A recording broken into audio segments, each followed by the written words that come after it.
Welcome to Debating Dating, a podcast with me, Rachel Graham. And me, Marc Jennings.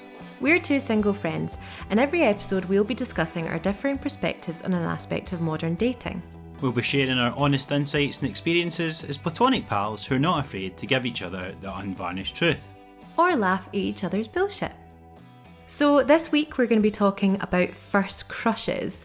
So we weren't really sure whether we should call it first crush, that's quite an American term, but first love's a bit too intense. It's more that kind of like when you're in primary school or high school and it's such a big deal at the time, but it's probably looking back in hindsight it's a bit embarrassing or like not really real. Yeah. Do you agree with that?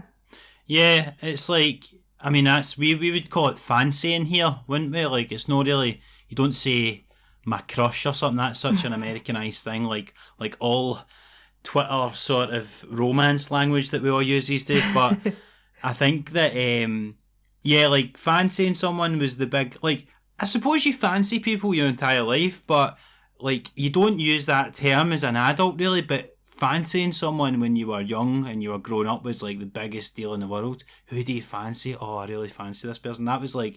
And that was really as far as it went, wasn't it? It was never like, you just thought maybe we'll hold hands and get married or something. You know? Or actually it was like you enjoyed the secret of like knowing who you fancy, but the idea of them ever finding out was the worst thing imaginable. Well, it was like, yeah, like it was a big secret that you had and you one day wanted it to work out. Yeah. But how that was going to happen, you didn't really have a plan for. And I suppose probably you maybe on some level thought that, if it was ever going to happen, you might have had an inkling that they liked you back, but it was like, oh, they've not noticed me yet, but one day they'll find out how much I like them and that'll change everything. And of course, it never does. And it was such a friendship thing as well, wasn't it? Like, of who knew who you liked and all that kind of like really primary school level stuff of being like, well, so-and-so knows who I like, so I know that that's a testament to our friendship and all that kind of stuff that goes along with it. When you've got a confidant that really knows your struggle, knows what you're going through, and then they start like, they start going out with someone else, and then your pal knows how much that's going to hurt you. Yeah, nice to start on a nice positive note. As ever. So today we're joined by our fantastic guest, comedian Marjolein Robertson. Hi, hello. Hello, welcome. Thanks so much for joining us, Marjolein. So obviously you're up in Shetland, born and bred. You're back there now during COVID and all that sort of stuff. Obviously this episode's about like kind of like first crushes and sort of like, being young and growing up. What was it like what was the dating scene like in Shetland when you were growing up? It was kind of funny, like you'd always had your crushes in school. What got really exciting was when you were the age to go to the halls. We called it the halls or the ha's, but it was basically when a village hall would have a night for 16 and over with local bands playing and they're all covering Green Day. Was it Basket Case? Every single band. It was so exciting because 16 and over and you'd all go in like your tight jeans and some kind of cool top. But you'd all be like 13 or 14 and just had like downed a quarter bottle of vodka and go to the hall. Like, because the whole point of the halls for a 14-year-old was like, who can you bag aff with? Bag aff? Yeah, bag aff is like, can mean anything, but when you're that age, it's like a snog. So that was the kind of thing. You'd go to the halls and you'd be like obsessed to see who else was there and try and bag aff with them. Great. So it's like bag aff, like get off with, basically. Yeah, that's funny because the older generation associates it mostly with sex. Ooh. So I remember being at my cousin's house and my little cousin was like, well, they bagged off right in the middle of the dance floor. And the mom was like, they what? I suppose that's like pulling, isn't it? Like, because pulling can mean getting off with somebody or it can mean shagging, basically. Yeah. So you have to, when someone says, I bagged off with them, you're like, oh, what did you do? Tell me more. Did you bag off with them or did you bag off with them? Yeah, capital E, capital A. So it was like the village hall was the centre for all the romantic sort of get goings on and the kind of the sort of Unders nightclub at the time. Exactly. It's one of those things that just that classic thing we have here in the UK that even though you're 14, you still need to be drunk to bag half with someone. 100%. That's it. Can't tell someone you like them. Oh my gosh. Because Oh, that's so like, true. because would that have like filled the gap, or was this a separate thing from like school discos? Would you have them as well? We never had school discos. My secondary school, which was about 200 bairns, but I think that included primary. Right. Like, I You should can't be explain. bagging off with them at the fucking school disco. Jail. No, because my primary school itself was 50 bairns. I had a class of 4, like it's very small. And then my secondary school was 200 in total. So you had the secondary Christmas dance party, but no one bagged off there because it was just like so school. It's the middle of the day and you weren't drinking because the teachers were there. And then in 5th and 6th year, when I went to the high school in town, immediately your 1 year became 200 people. Yeah. So that was like fresh meat. Like you actually, there's eligible non-related people there. And then we had a thing called the Bean Feast. Wow. I'm intrigued. The bean feast. I love how already we're like 2 minutes in and we're learning so many different terms. You know? I bagged off at the bean feast. I did. So the Bean Feast is it's at Christmas time, and it's quite funny. It's like the 6th years put it on for the 5th years, and the lower years, the 4th years, put on 3rd years and 2nd for the 1st year. So the 5th and 6th year Bean Feast is when you get your hair done up, you buy a nice dress, and you like get asked by someone tax you there, and then the 6th years put a show on where they make fun of everything that's happened in the year so far for the 5th years. Wow. And every year on the night, they take it too far and they get trouble from the teachers. Then it turns into a kind of dance. Like we call it a dance, but you say like a Kaylee / discotheque until about midnight. And then what happens is you have hired out a village hall and all the kids go to the village hall and treat it like a 14 plus dance where we all get drunk and spewing and bagging off each other and listening to Green Day. I wish I grew up there. That sounds amazing. I know, and you'd go to school the next day, very much still drunk, very much still in the dress, like. So, I don't know why it was allowed. Was that like, how was it? Because I assume like, so everybody that would have been at that thing would be at the school and all this sort of stuff, and basically everybody would know each other. So was it like, did you feel self-conscious because, you know, everybody knew what everybody else was doing, sort of thing? Kind of, again, I think we did it because of drink, because you did do the things like you'd bag off with someone at a hall that you didn't fancy. Yeah. But it was almost ingrained in you, like you go, you drink, you bag off. And it was like, so, you know, you're like, oh yeah, I bagged off with like Robbie, and I just at school, like, hey Robbie, like that, we just bagged off. Yeah. But there's still drama. Like you still might bag off with someone you start going out with, or you still might like somebody will bag off with somebody when they're going out with somebody. Aye. That was the drama. I remember like maybe one of the first high school discos I was at, and like everybody was starting to get off each other, and it was like, I remember one of these lasses in my year like going round and she was like counting, it was like numbers, it was like 7, I'm on 7, you know, that like they should get off with 7 different guys, and then you'd get off there like yes, and then like, but she's really just trying to rack up her numbers as well. I honestly want to say I never did that, but I did that. But when I was in uni, so that's I can't. No, that's acceptable, the year Marilyn. of the 52. Okay, the year of the 52, when I had to bag off with someone for every week of the year. But when you were in uni, were you using the other version of bag off by then? A mixture, a healthy mixture.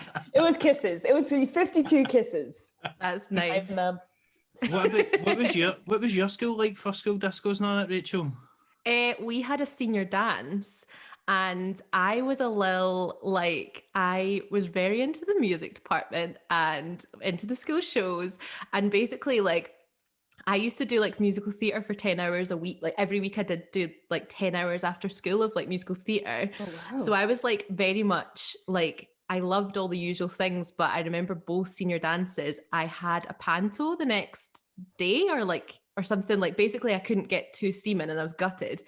And I remember the first senior dance I had a high school boyfriend, and he got so drunk and like everyone was having arguments and I was stone cold sober because I was like being the responsible one, like, guys, I'm actually in a panto tomorrow, so I don't have time for all this. I was like, definitely had FOMO. I was like, I need to be there. Like, but I remember having to like walk him home, like walk him back to my house. And it was like, honestly, we lived in like the centre of Glasgow, the walk from this like party after the senior dance. Cause you do, like you say, like you have the Ceilidh, and then basically someone in the year would appoint themselves to kind of like rent out a flat, and then everyone would go to that as like a party, which That's sounds amazing. great, but it always ended in like whoever did it getting like the place would get trashed, and then like the person who owned it would come and like threaten them at the school and all this. Like it was really bad. But I remember like walking my ex-boyfriend home, and it was a 10-minute walk and it took an hour and a half, and I was sober and I was like, come on, just keep walking in like the snow. And he was like being sick and stuff, and I was like, oh my god. And I had like a panty liner and I was just like mopping his face, and I was like, how is this my prom? Like, how is this my special night with my amazing boyfriend? I'm just like, for fuck's sake. So it's pretty magical. That's the thing though, because like that's obviously like now, because when I was at school, I think they were just sort of starting to bring in the idea of a prom. Yeah. Do you know what I mean? You'd maybe have like a 6-year dance or something, but then it was like became the prom, like this American thing. And obviously you've got that, everybody's got that idea of the pure idyllic, like sort of American, you know, rom-com sort of prom a corsage thing. And all that. But then like it gets to Glasgow and as you say, it just turns out it's like, you know, you're holding your girlfriend's hair back as she's puking into a bin or something like that. Like that's really the reality of like a Scottish prom, innit? And if there was a big punch up, no one would remember. No. What's this black eye? That was kind of that's part of the festivities, is a wee fight, you know, somebody turning up that's been expelled for the school. And oh, it's exciting. when we organised an after party in the village hall, we actually did the thing where if you want to come to the after party, we did, I think it was a 10 or 15 pounds. It was only like 50 quid to rent the hall, and there's hundreds of us. But the idea was rent the hall, pay the buses, and put by money for what damages we do. That's very sensible though. And then we had leftover money. So the boys just, because we're like, everyone's getting their own drink, they spent all the leftover money on Pro Plus tablets, because the party goes on till 7 a.m, then we go to school the next day. So the boys would walk around putting Pro Plus tablets in everyone's mouths to keep them going. And I remember my friend be like, "Why did you slip me?" Some caffeine, that'll be fine. I dropped my first pill at a party and it's a Pro Plus.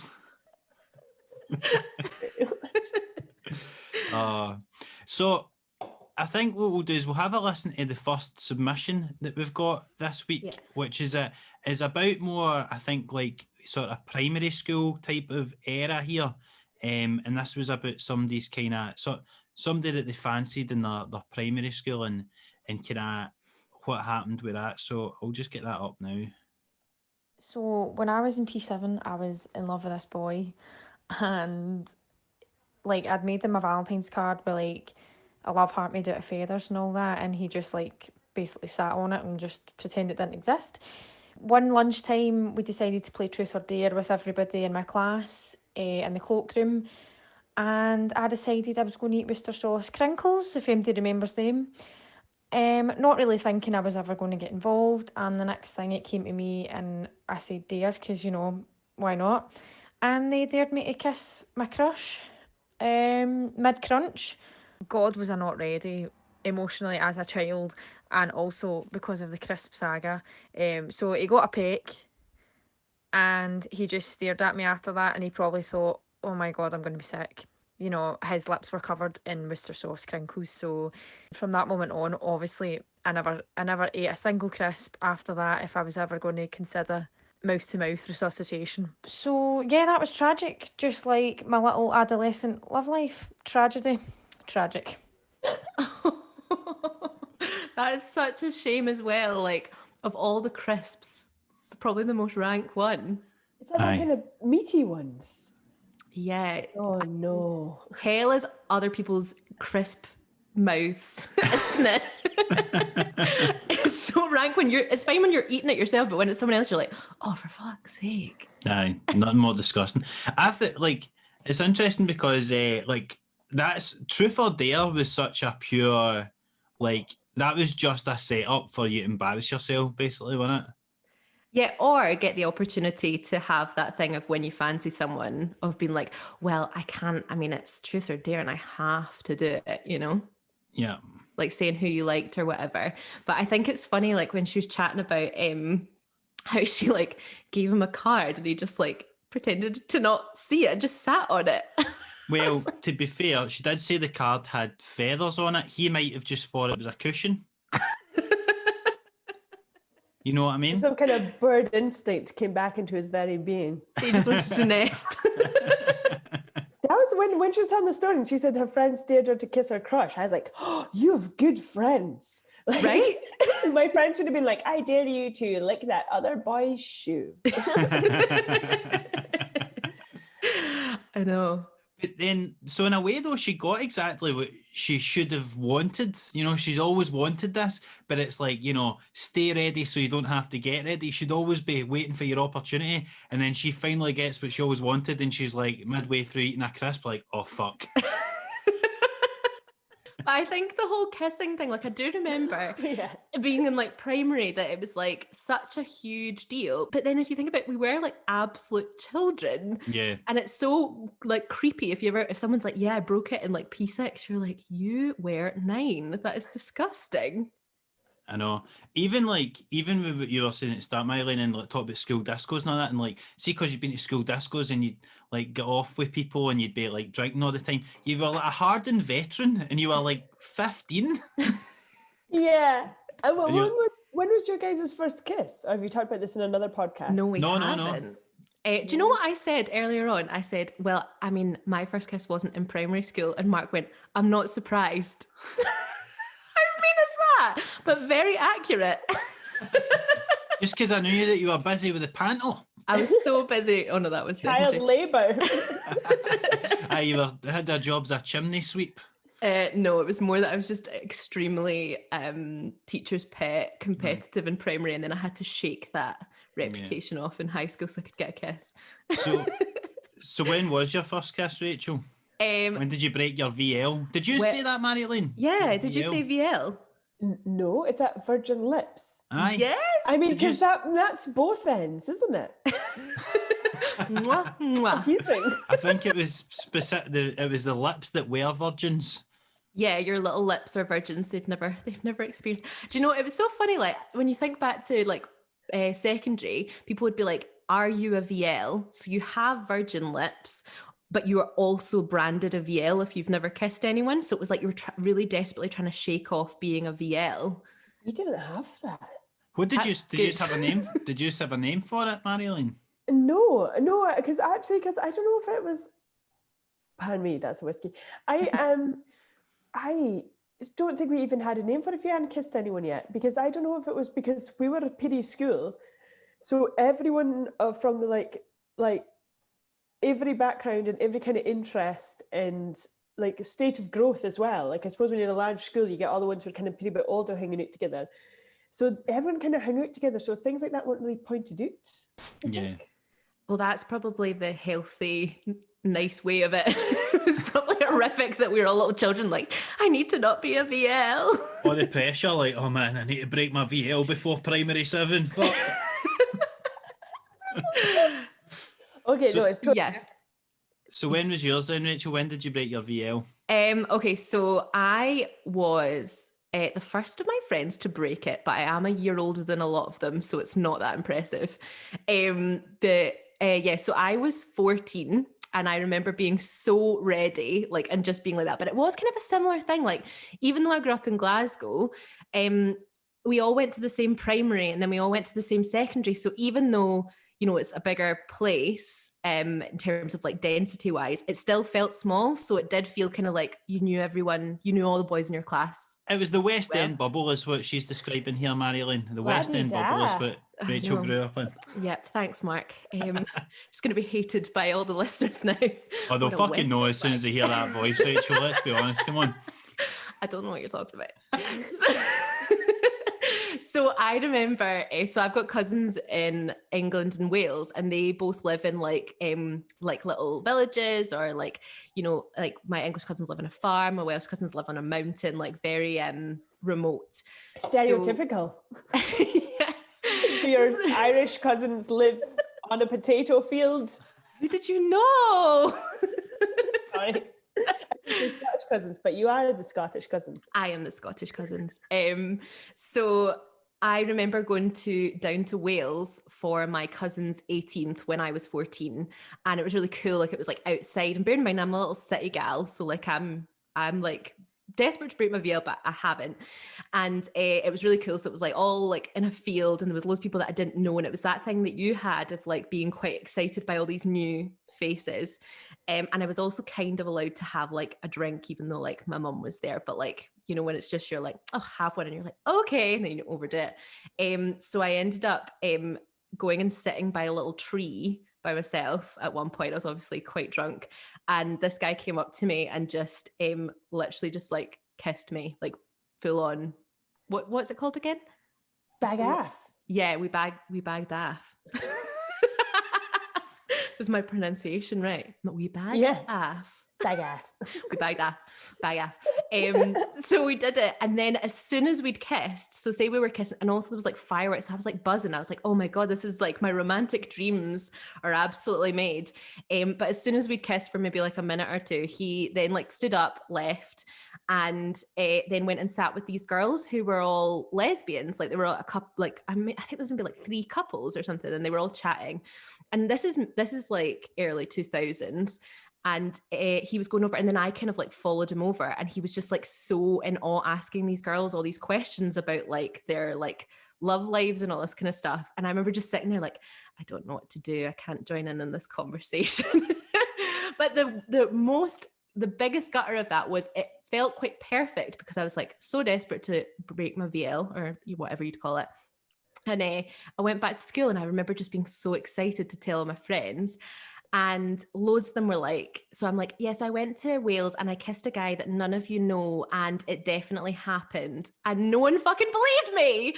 And everyone was just like, oh, down your granny's, but over at your cousin's, and you're kissing a random guy that we have no evidence for. And I was like, I swear I know it sounds like it didn't happen, but it happened. And it's got the fireworks and the bench under the tree. And Rachel has had to stick to that story so long that he's still persisting with it that she on believes this it very now. podcast. I'm still a VL.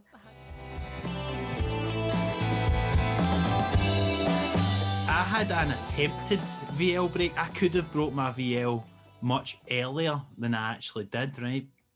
Now, basically, this lassie that used to live across the road, her pal fancied me or something or whatever, right? They were like a year older, so already a bit intimidating, because they're like older girls, girls mature more anyway, and then they were already older, so it was like, they knew everything and I didn't have a clue. I remember actually telling my dad, like, we'd arranged it. I was going to go in my mate Jamie's back garden, and we were going to kiss, right? And everybody was watching and all that. And the night before, I was like saying to my dad, I'm going to be kissing this girl, and all that. He's giving me, I don't know what advice he gave me, right? But he must have given me some advice. The advice was terrible, as is typical of my dad, right? Because the next day I went round, and this is how young I was. I didn't know how to kiss. I thought it was just like closing your lips, like the way you would kiss your granny, like a wee peck. So I was doing that. What age are you, Mark? I was maybe, I don't know, like maybe primary 7. Right, so like age, 10. About 10, 11 or something, right? So we are in the back garden. She's waiting to don't know why I thought Mark was like 17. I don't know. I was 28 years old. And no, so... We couldn't have kissed because of lockdown. Yeah, exactly. I know. He's learning, he's practicing at home, okay? We're Stay basically home, back to that now. But so I didn't open my lips, right? Because I thought I didn't know how to kiss other than just doing that, like, with a wee pouty lip. And so she's like waiting, and there's the crowd of mine and her mates waiting for us to do it, and it just never happened because I didn't know what to do, and they were all laughing at me and all that. Was embarrassing. Traumatic. But that's such a shame. I did manage to break it before high school, because it was like you had to.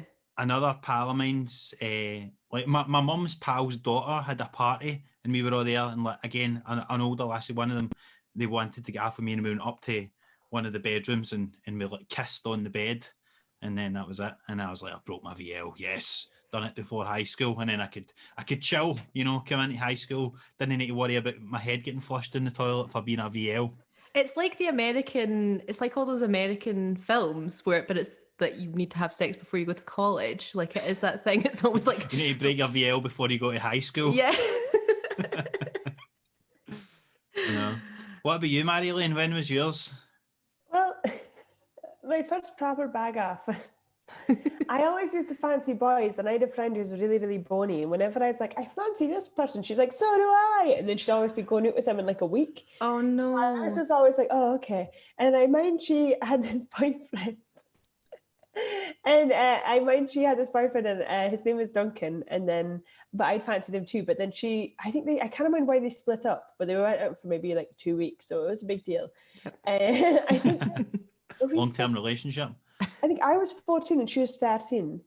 And then when they split up, like she got another boyfriend, so I got to go out with Duncan. And then we were at a dance, but it wasn't one of those like halls. It was like a dance where like all the families there too. Like it must have been like some kind of regatta or local show or something.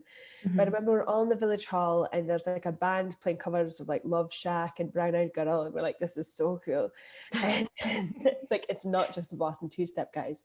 And then we were standing in the hall and he was going to maybe be leaving soon.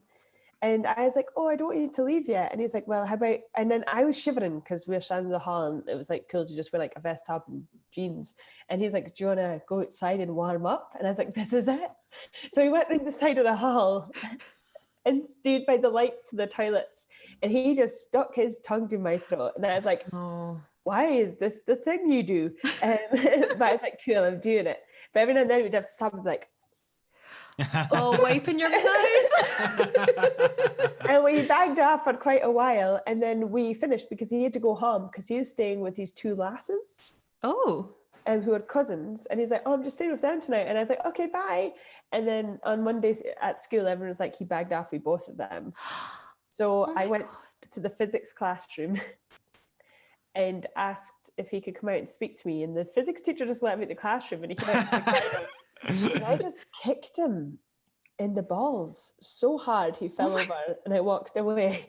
My I like God. that the physics teacher maybe sensed that he was a bit of an arsehole. Was like, go on then, have a Yeah. go. She's like, aye, this guy's clearly done something to piss her off. I think he deserves You're what he's getting. excused. It was amazing. I never got any trouble for doing that. And it was just like, I went up in the school, I left my classroom I was in, went up in the school, asked for him to go into the classroom. He's like, hey, what's up? And I just kicked him and walked away and never got any trouble. And then he ended up marrying one of the girls he cheated on me with. So it's all okay. Oh, I mean, is that a happy ending? I think so. Yeah, no, because we're all good pals because we're like 14. None of it matters, but it's actually quite nice because I'm like, if it wasn't for me, would they have children right now? Who knows? I mean, they probably struggled to have children because they kicked him in the balls. Glad they had children. You were I like, wonder phew. how the other cousin feels about that. Because obviously it's awkward for you, but then, you know, the two cousins were both staying and he bagged off with both of them, and now he's married to one. He's So chosen one. How's the other cousin feel? Oh, that's a good point. I don't know, but we ended up working together for an entire summer because it's Shetland, so we're all good pals. Yeah. Is that an awkward thing in Shetland? Because obviously, like, there's kind of maybe, like, if you all stay there, there's maybe no getting away from, you know, people that you bagged off with 3 years ago or 10 years ago, or you went out with for a while, and then do you just need to kind of accept that, like, you're going to need to bump into your exes all the time and stuff? Yeah, you are. You're either going to bump into your ex or you're going to go out with someone's ex, or you're always going to be stepping on toes. So you just need to know that's what happens. Yeah. Shetlanders are so funny because we're so like kind of laid back and just like, yeah, Yun's cool. And I was single for a long time. I never had a boyfriend till I was about 23, 24, I think, like a long-term boyfriend. And I mind, so I'd been single for a long time in Shetland, like bagging off, we fought now and then and just going out to parties and gigs. And then when I got a boyfriend, then all of a sudden, it was like, I remember being at one gig and like 3 different folk came up to me and went, oh wait, I hear you're going out with so-and-so's boy. I'm like, oh yeah, we're going out now. He's like, oh, well, if it ends or it finishes, I'm here. And then I'm saying to my sister who's older than me, I was like, weird, like fuck, I never thought of before in that way. I'd coming up and saying that to me, and she's like, yeah, that's the way gentlemen do it. They either they've like, oh, I forgot to tell them that. They just like, they're so laid back. They're like, young one, oh, she's gone. Oh, it's quite cute though, isn't it? It's like they've missed their chance and they're like, just so you know, I am still here, I still exist, I just didn't think of it in time. I couldn't have been bothered before, but now that someone else wanted you. So I think everybody had that sort of person, like in primary or high school or whatever. There's one person that you kind of secretly fancied, and you always maybe thought about declaring your love to them or something. And obviously, if you ever did do that, it was usually the most embarrassing thing to ever happen. And this is an example, this next clip that we've got, of somebody doing exactly that and it being pretty embarrassing. So this story is about a crush that I had when I was 13. So I decided that I would write him a poem to tell him how I felt about him. And he actually caught me posting it through his letterbox. So on the spot, I thought it'd be a good idea to just lie and say that it wasn't me that had sent the letter and that I was literally just posting it for someone else. So he proceeded to read it in front of all of his friends while I was there, and everyone found it hilarious, and I was absolutely mortified, and I just had to stand there and laugh along as if it wasn't me that sent it. So. And I never told him it was me because his reaction was just enough for me to decide that he was a dick. That is such a shame to have to actually be like, yeah, one idiot for writing that stupid poetry that took all night for them to write it. I wish he'd remembered it for us. Oh, that would have been good. She's probably not got the actual copy. He's probably got the only copy and, I don't know, ripped it up or something, but oh, that's tragic. And I would imagine getting caught as you were putting it through the door, man. Oh. Imagine he actually really loved it, but his pals were laughing, so he started laughing, but he kept it under his pillow for years and years after. Got a line from it tattooed on him.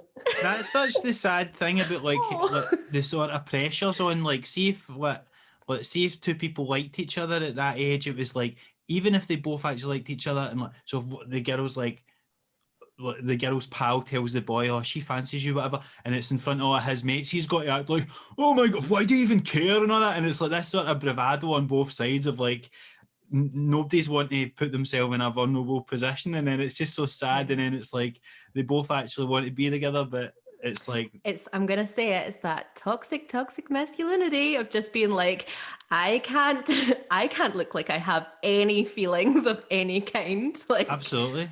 Oh, that kind of like boy chat. There's a lot of pressure on a guy like to know have that when you're growing up. Do you know what I mean? Like, there's that sort of thing of like, yeah, you can't be seen to being soft. It's like you've got to just be like, no, I don't even care about lashes. You know what I mean? Like, I don't care, man. Fuck that. Like, I just care. I mean, like. But also, like, back then, don't you think like everything was such a big deal? Like, you blew everything out of proportion.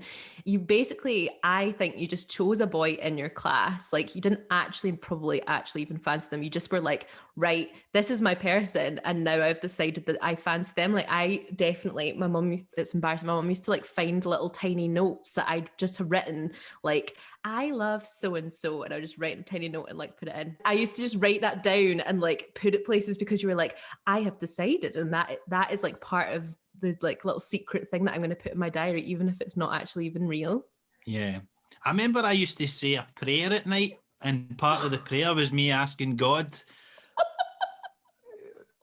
try and make something happen. Let's make sure me and her get married, all right? Oh, that's so adorable. Part of the prayer.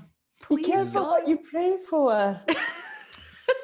You said that and I laughed, but actually, because I used to pray, but I used to lie in bed, like when I was in primary school, and try and astral project to my crush's home. Yeah, well, don't you think you watch Bruce Almighty? I'd imagine, coming out my body and flying over the sea and getting across the water and going to his house and be like, I love you.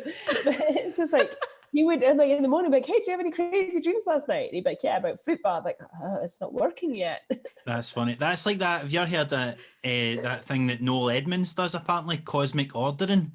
And it's like, he said he cosmic ordered his wife, and he's like, he asked, the universe that she'd be like beautiful and smart and all that sort of stuff. And then they split up and somebody asked him about it, and he says, I should have put loyal. Oh, I bet you that, the stories that you get told in primary or secondary that'd be like, right, well, that story of that person who kissed that guy in Amsterdam and it turned out she'd kissed him and he'd like was kissing dead people. You know that story about that lassie that went down to her cousins in Wales and kissed a guy? Turns out it was a lot of shite. She lost me at fireworks. To go back to the submission, like there was nothing worse, right, than when the person that you liked found out if they didn't like you back. Because I remember there was once in early high school, and there was this girl, and we all fancied her. Like everybody in our class fancied this lassie, right? But there was this one guy, and he clearly had no chance, right? As to be honest, none of us really did. But he sent a text to another guy in the class and was like, oh, how do I get Jenny to go out with me, right? And then that other guy told everybody that he'd said that, including Jenny, right? So I remember everybody laughing, he's going to get with Jenny's trying to figure out a plan and all that, and we were all laughing.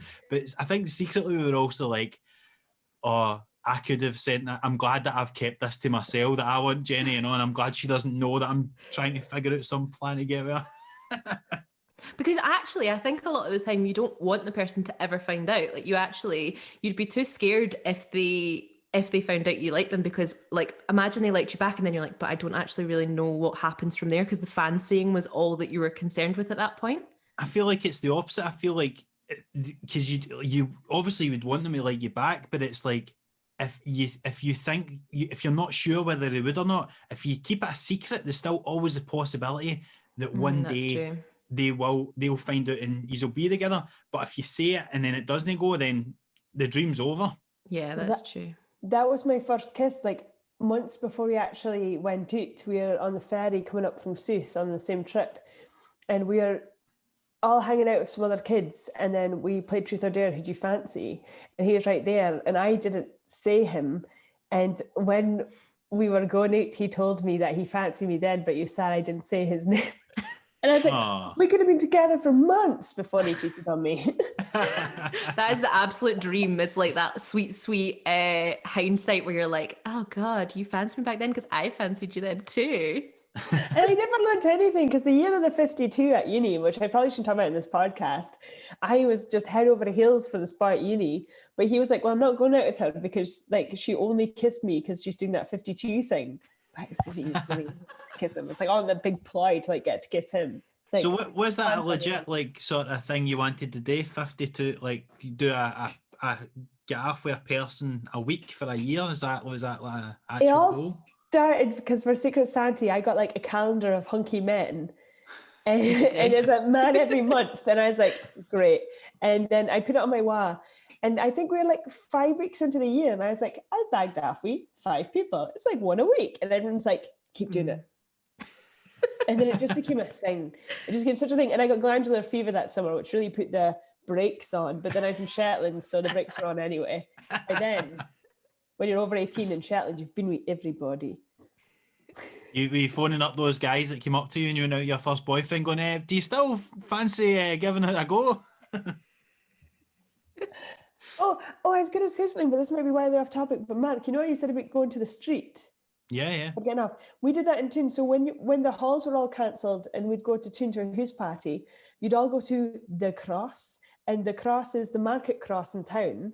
And we don't have fast food places in Shetland, but there is a shop that sells baked tatties. So everyone goes to the street and buys a baked tatty when you're really, really drunk, and you'd all be at the Cross, and it's like 16 and up, and that's where you do all your kissing and bagging off.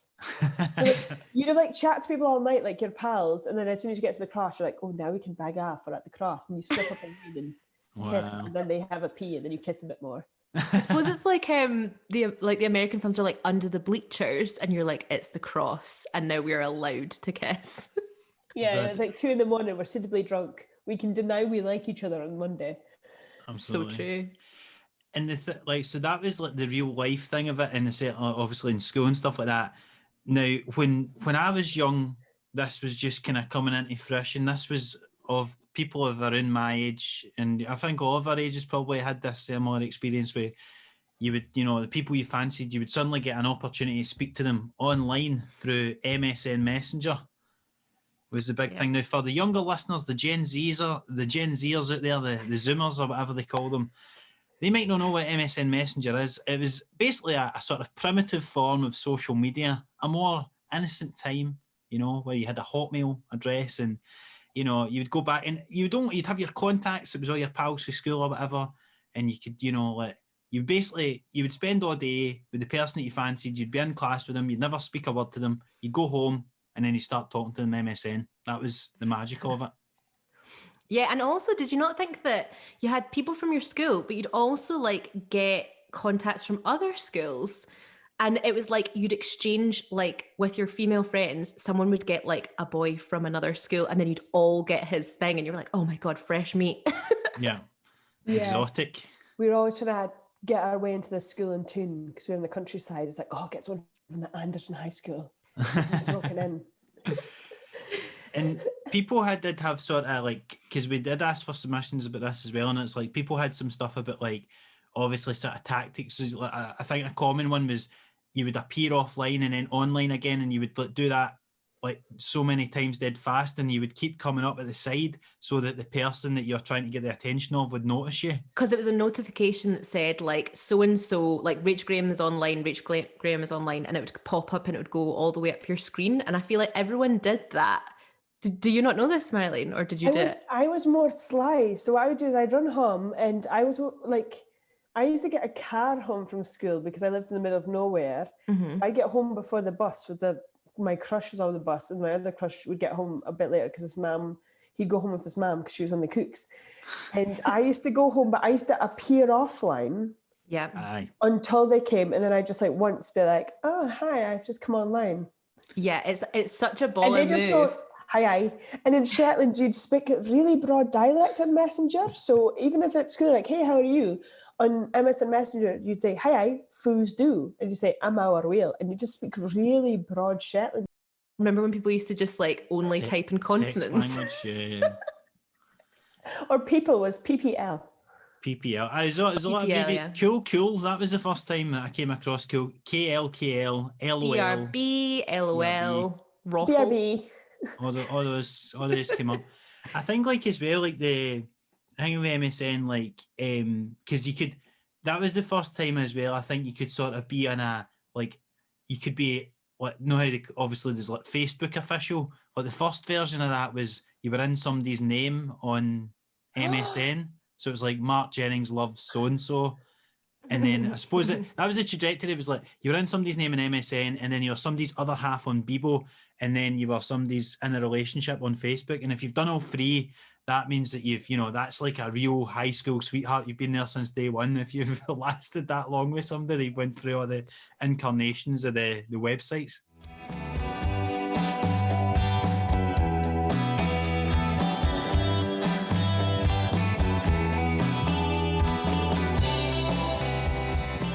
So there's also the idea of, like, we kind of touched a wee bit on it in the last submission with the poem, but there was always a kind of, like, I suppose there was a bit of a last gasp effort you could have sometimes if you're really trying to get somebody by making some sort of big romantic gesture or something like that.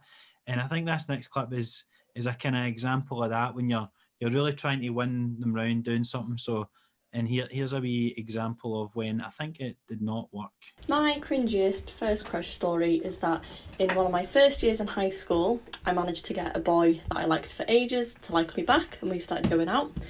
And he actually left me 2 weeks in for another girl, which, fair enough, high school dramas. But he then realised he missed me and wanted me back. So he got up on stage in school assembly the next day and sang me a love song on his guitar and dedicated to me. It was really embarrassing. Oh no, that's something that you think you want on paper, and then when it happens, you're like, I didn't ask for this. Yeah, you think it's gonna be like 10 things I hate about you, but it's never. It's never that. There was a boy in my school who used to every talent show sing You Had a Bad Day by Daniel Thingmate, but every single year. He'd always be like that. Every single time the music would come on, I'd be like, oh, for God's sake, not again. It's never dedicated to anyone though. That's such a, like, as you say, like, it never turns out the way he's would expect it. And I think it's like, basically it never works, these romantic gestures, because unless the person likes you back, it's never going to be received well if you try and make some big sort of, display. And if you're getting to that point where that's really a last throw of the dice in a lot of ways. If you're getting to that point where you've not had any signals that something might happen, so you're thinking, I'm going to just put all my eggs in this basket, I'm really going to go for a Hail Mary here. If you're at that point, you should not go through with it, because it's never going to work out. But you need to learn, don't you? Like, you need to make those mistakes so that you know in the future. Have you ever tried some sort of romantic gesture and it's not worked out? Me. And then they slip away, and I did that time and time again. So I remember there's this person I really liked for ages, and oh my God, I was like, I'm doing it. I'm not letting it. I'm not being drunk. I'm not doing that whole like, oh, I like when I'm drunk, because that means nothing. I'm going to go and speak to them face to face, because I really feel this way. And I used to do a stand-up bit about it, because I used to go up and say, yes, I went and I told them how I felt. And we decided we should be friends, because it was just like, I said how I felt. And then they're like, oh, and you're like, oh no. They're like, oh, that's nice. Oh no. And you're like, no, it's not anymore. And it's horrible now. But I used to do that bit on stage and then fake cry, and then turn around and go, that's comedy. And Marc, I don't know if you ever saw that bit. I can't mind if I did that bit for you, but I had to stop doing that bit, because the fake crying, I did it in a show in Shetland one time, and I didn't warn the organizer of the gig, my sister, that I did this bit when I fake cry, and I'm like, I'm sorry. Like, I almost like derail the gig on purpose. Yeah. So I start to say the bit, but the thing is, I never thought about that in the crowd in Shetland. Like, a lot of folk there know that story in real life, and they're like, oh my God, she's so brave. She's doing a joke about this.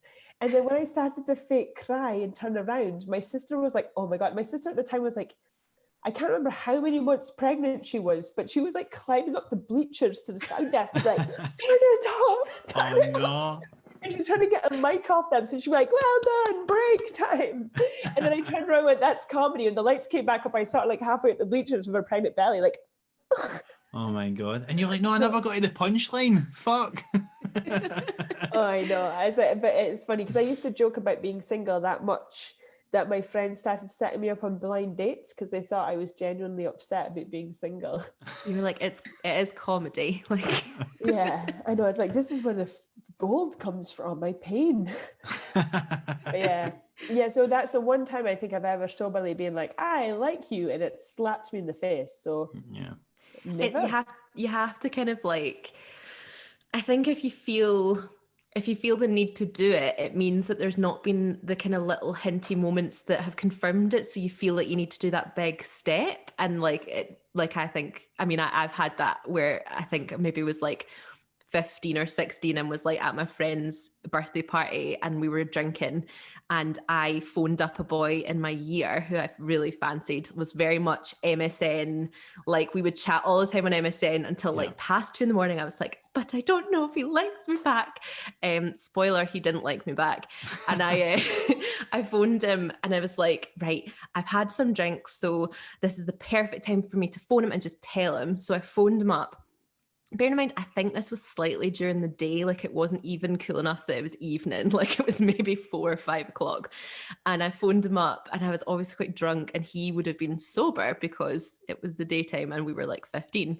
And it turned out he was at a family wedding. So I'm steaming, not hearing him being like, Rachel, I can't hear you. I'm actually at a family wedding. Like, I think it must have been in summer. And he was like, what is it? And I was like, I just want to tell you that I really, really like you.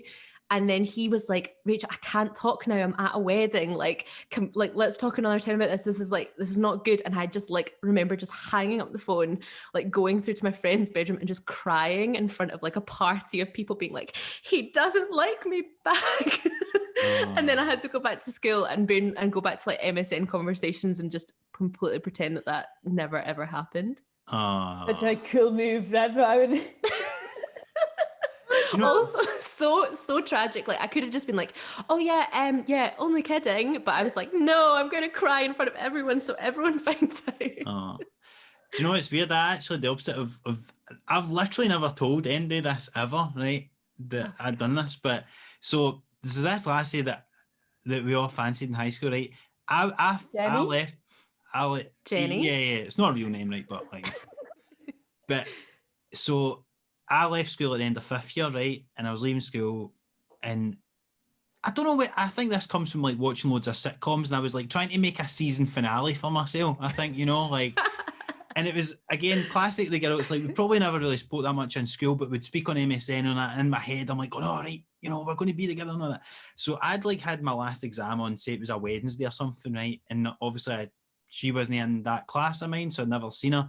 But I knew her last exam was like the Friday. So I went into the school on the Friday, just like as if I was to like return a book or something. I just walked about the corridors for a bit, trying to hopefully bump into her. And then I guess I can't remember if I did or not, but I didn't actually have a plan. I don't know what I was going to say. And I think I was just hoping that I'd bump into her on the off chance she would tell me that she loved me and wanted to be me. I think she had a boyfriend at the time and all that. Do you know what I mean? Like, but that was my plan. I just thought I'm going to go in and I'm going to try and make this happen, and hopefully fate will decide it. And then I remember like I guess while I was wasting time, I bought a muffin in the cafeteria, and then I left school like obviously I hadn't bumped into her or nothing had happened anyway. And I remember just chucking away the muffin in anger, just like damn it. And that's when the music would play, and then it would go in black and white, and then you'd just punch in the air, and it would be the end of the film. That very much felt like the end. That was the end of my high school life, and it was like the end of a chapter, and then I started a new one. I started a job, I went to uni, and then it's like, you fancy the person that you work with there instead, and the cycle repeats.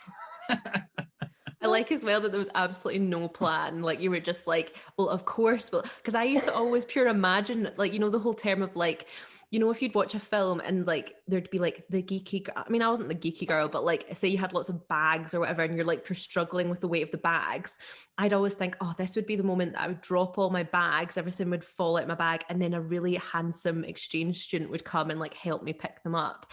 And I just remember having a thought of being like, I don't think that's ever going to happen.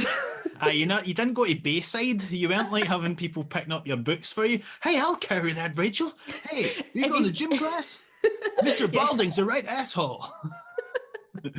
Fucking Screech picking up your stuff. we didn't even have a Screech. But it's kind of what you said as well. It's like that whole thing of like sometimes it's just about fancying the person. Because I think when you've got all your daydreams about like, I'll tell them I like them and then we'll kiss and music will play and then it'll cut to another scene. But it's like in reality you'd be like, have you seen the film The Hole? I think I have. It's incredible because it's like the most twisted thing, but I'm like, oh, no, she speaks the truth, which is like there's a moment when like she's totally infatuated with this young man, like, well, they're both young, they're both teenagers, and it's a bit of a spoiler. Can I say this? Yeah, of course. I think I have seen it. Don't think people. Is this different for the one you mentioned earlier? Is it Holes, the Shia LaBeouf It's very one? different. It's very different. Is Holes the one that they have real sex in it?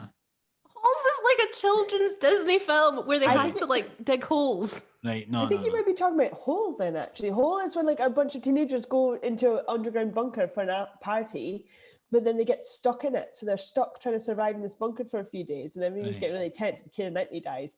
So, yeah, I'm really far on. But basically, there's a bit when finally they're getting out, but they've fallen out or something, and the girl the whole way thought a bunch of kind of like the almost the outcast character who's in love with like the main hunky guy, and in their time in the hole they actually get together, but when they go to leave he dies, and it's this amazing moment when she kind of looks at him dying and she's like, it would have turned sour if he had lived on, we'd have split up or fallen out or something. It was still perfect. And I'm like, Flora Birch is onto something. And I think that's why when you fancy someone, you're like, all you do is imagine nice things. So you're like, they're the one, because you've not been through the stage of being like, oh no, they really irritate me. And it's faded. Absolutely. Well, I think like what is fancying someone really, other than like it's like you look at them and you think, if I get them, I'll be happy, right? And that's sort of the way we are taught now to sort of think about commodities, products. Like that's how we are sold trainers. If you buy this Nike, you will be happy. You won't be happy until you have this yogurt. Until you get the new iPhone, whatever it is. And I think we kind of think about each other that way as well. It's like, I won't be complete or whatever until I've got this person.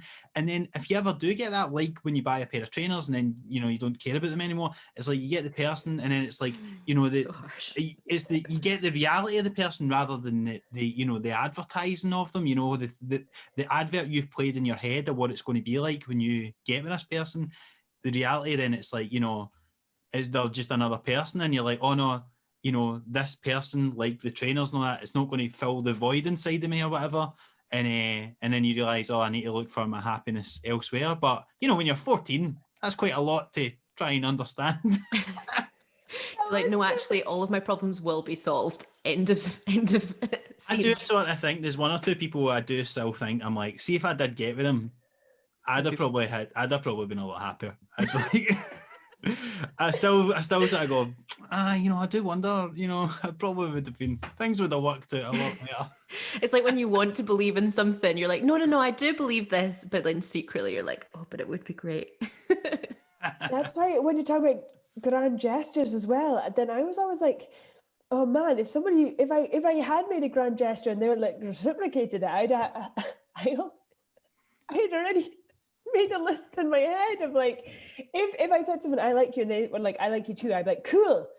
Well, firstly, I don't remember to brush my teeth. I haven't shaved my legs in a year. Like and down there, it's just the same as my legs, if not more.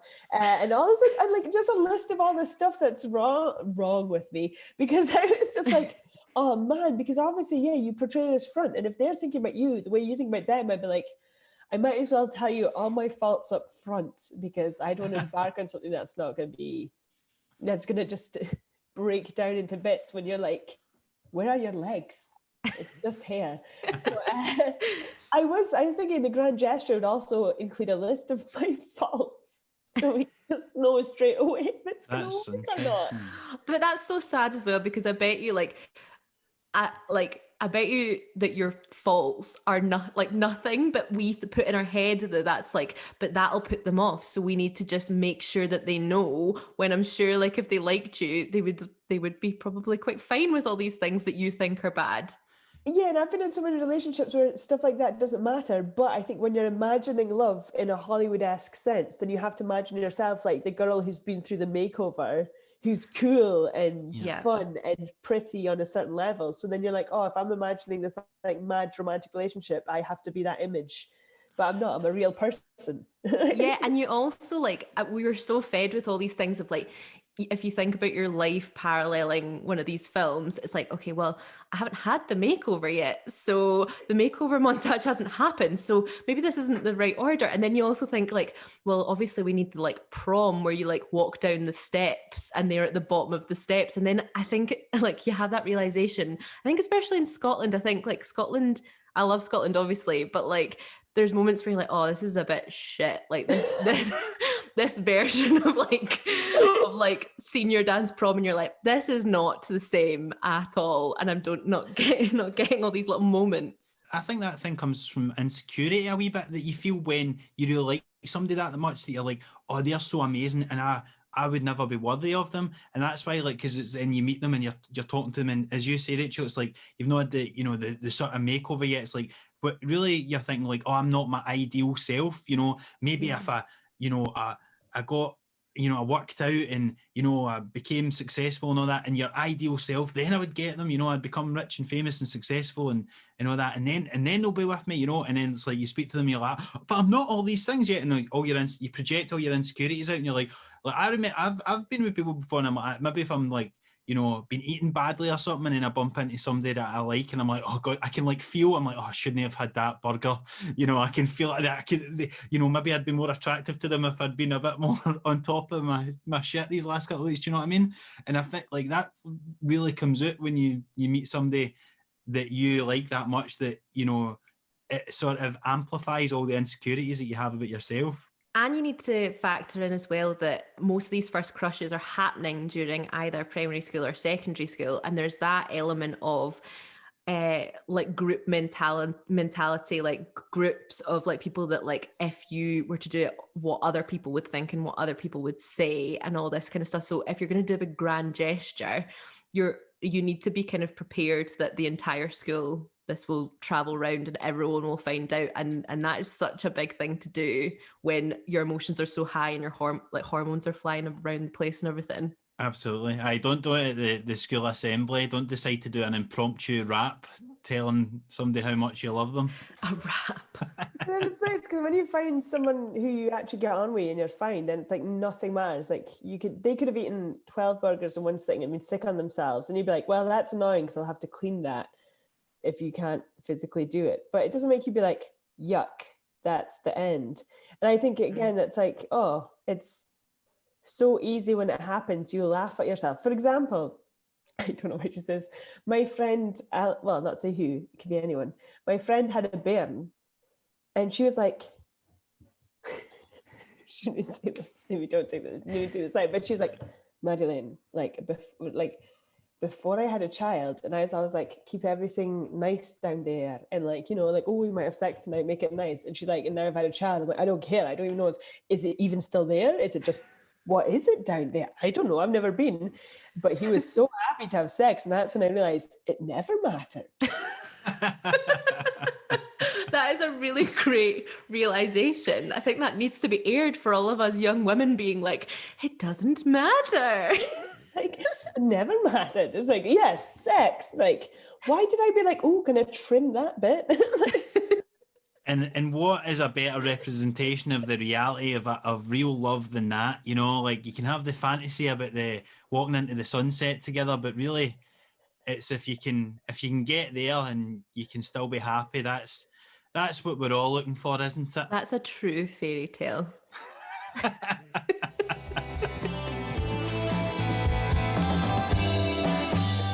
So that about covers it for first crushes, young love, all that kind of stuff today. We'd like to say thanks so much to Marjolein Robertson for joining us. Marjolein, how can people find you online?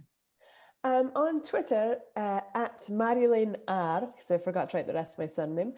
And I stream on Twitch. I stream on Monday and Tuesday at 7, and Wednesday and Thursday at 8. Telling folktales, playing games, and also playing Dungeons and Dragons. Super cool. That's excellent stuff. A whole bunch of lads, that is, with. Awesome. So check that out on Twitch and all the other social media platforms for Marjolein Robertson. We'll have your name in the comments, obviously, for the spelling and all that sort of stuff. Get it right. Weird. And just like to say thank you so much for listening today. This, as all episodes, are available on YouTube as well if you'd like to watch the video version. Please do give us a 5-star review if you have enjoyed this. Give us a 5-star review on Apple Podcasts, and please subscribe to us on Apple Podcasts, Spotify, wherever you get your podcasts. And give us a follow at Debating Dating on Instagram if you'd like to slide into our DMs, or if you have any stories, any topics that you want us to cover, just want to have a wee chat, then you can always get us in our email, which is debatingdatingpod@gmail.com. And that's it for this week's episode. Thanks again for listening, and we'll speak to you soon. Bye!